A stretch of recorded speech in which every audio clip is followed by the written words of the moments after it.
इस धरती पर ना कई सभ्यताएं आईं और चली गईं, लेकिन एक परंपरा है जो हर दौर में खुद को खोजती रही और निखरती रही। इसे सिर्फ एक नाम में बांधना मुश्किल है, क्योंकि ये धर्म से कहीं ज्यादा है। इसीलिए इससे कहा गया सनातन, जिसका ना कोई आरंभ है और ना ही कोई अंत।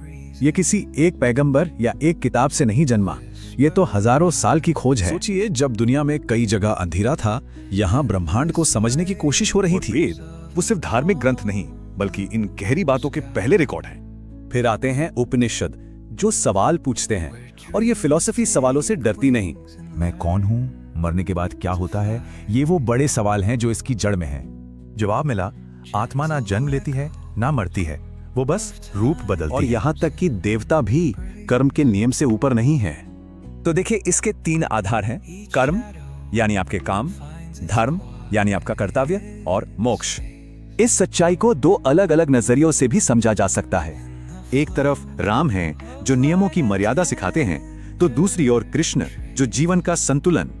दोनों मिलकर ही सनातन की पूरी तस्वीर बनाते हैं। एक के बिना दूसरा अधूरा है। कमाल की बात यह है कि मंजिल तक पहुंचने का कोई एक तय रास्ता नहीं है। भक्ति के रास्ते पर है, कोई ज्ञान के, कोई कर्म को चुनता है तो कोई योग को। सनातन आपको बांधता नहीं है, ये आपको अपनी राह चुनने की आजादी देता आज है। की दुनिया ने भी इसकी बातें कितनी सही बैठती हैं, जिसे आज वेल बीइंग कहते हैं। उसे सनातन ने हजारों साल पहले ही संतुलन कह दिया था। योग, आयुर्वेद और ध्यान, ये सब उसी प्राचीन ज्ञान का हिस्सा हैं जिसे दुनिया अपना रही है। आज की तेज रफ्तार दुनिया में सनातन एक ठहराव है, एक समाधान, विरोध नहीं। तो ये सिर्फ कोई बीती हुई कहानी नहीं, ये आज की जरूरत है और कल की उम्मीद भी। और जब तक इंसान सवाल पूछता रहेगा, सनातन जवाब देता रहेगा।